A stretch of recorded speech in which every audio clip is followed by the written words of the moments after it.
هم د ده خيار دی مثال دا څه دی لکه سړی چې په ګاډي کې ناست دی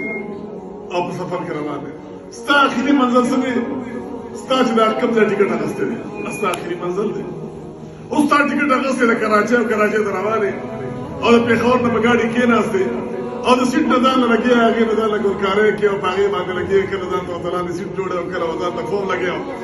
کله پکې ځان ته بلپونه لګیا او کله پکې ځان ته پکې لګیا او کله پکې ځان ته نخرې کې هغه دوکان هغه ډرایور به ماته ګاډي والا ماته وویل چې یار ته خو به دلته کوزېږې ته څه کوې په دې ګاډي کې دا څه نخرې دې راغېښتې دي خو دا هوښیار سړی هغه دی چې هغه ټکټ ورکړی دی په هغه سیټ ناست دی هلکه ته کوزېږې بلته ولې پې نورې پیسې لګوم او بېوقوفه سړی هغه چې مثلا پیسې راخلي او په هغه سیټ یې لګوي چې لکه راشي دا سیټ به لګوي پیسې وکړو پوه سړی به په هغه سیټ باندې پیسې نور ولګوي چې نه ما ټکټ ورکړی دی او زما دې زړه ته کار دی چې فوم یې شیندلی دی او کور وغورئ که کپڑا شیندلی دی او کور وغله که سیټ مضبوط دی او که مضبوط نه دی نو خو داسې کوزېږم په لاره کې دقسې د ژوند مثال دی